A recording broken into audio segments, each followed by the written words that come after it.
How true is this? Insurance is not necessarily expensive if you consider the kind of impact that arise when losses that arise from things that people would have prevented through taking up insurances. I'm taking up an example like health, taking up a health insurance. I know in Africa, normally people just live and survive, Yeah. and usually you've seen these kind of things where you find every now and then someone has been admitted to in the hospital. Yes. People have to come together and they are trying to raise up money and all kinds of interventions that are coming. Yet already we have even basic health insurance, NHIF, that is able to actually meet most of those costs that are involved. And you'd ask yourself, are people able to afford? And you find that like a basic cover like NHIF is quite affordable to many people. And you can save, you can either do it monthly, you can do, there are means that have been made available to ensure that even people are able to get. Yet again, someone can say it's expensive, yet you can be able to secure insurance based on the capacity that you have. It's not necessarily that it's expensive.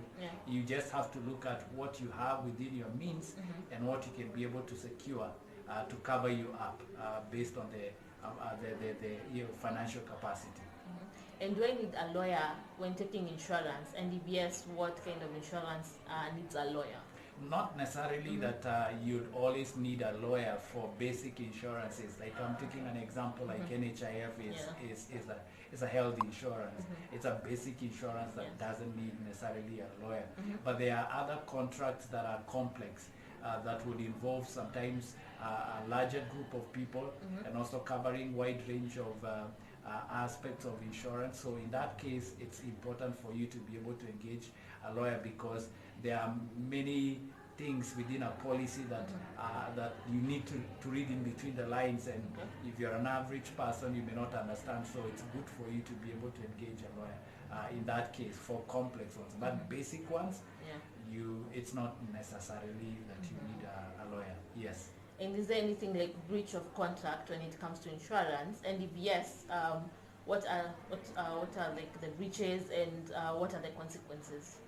Mainly when you talk about breach of contract, it means that there is a contract that you have, because insurance, mainly when you're talking about insurance, you're talking about a contract that you have between an insurance or an insurer and the person who is taking up the insurance. In this case, you talk about the breaches that would relate to an insurance failing to meet the obligation and that had already been agreed when you're taking up an insurance. You've ever heard about people having taken up an insurance and then you hear maybe it's a motor vehicle that had been insured and then you hear that an insurance has declined to compensate in the event an accident has happened.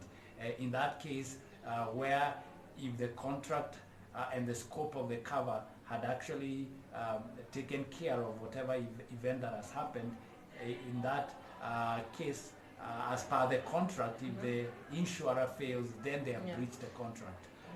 Also, the contract can be breached by the insured.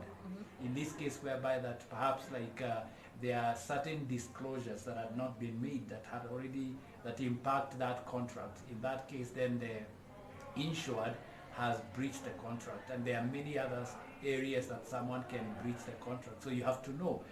That's why when you are entering into the contract, there is normally an application form that you fill and information that has been taken, and then there are those things that you agree, both from the insured and also the insurance. So in that case, then both of the parties have to ensure that they are keeping to the contract, that you have to sign and agree to the terms that you have taken, and so that in the event any goes against the contract, then they will have been deemed to have breached the contract. Okay. And finishing off, is there something you'd like to add onto this? I'll just say that based on where we have come from and within the African setting, people live free, and they live free in the sense that you don't mind about things that would arise that would end up actually leading to suffering, especially we're talking about income. It's important for people to understand insurance is there to be able to help. However much it has been misunderstood, insurance is important. In developed nations, you find even the government actually pushing people towards ensuring that they have adequate insurance to take care of those things. And so I would say that it is encouraging, it's something encouraging to draw people to a place whereby they understand it's necessary to think about risks. And risks arise, they do happen, and it's important for us to be able to take care of those risks so that we don't end up in a state whereby we are suffering, yet we had means to be able to take care of those risks.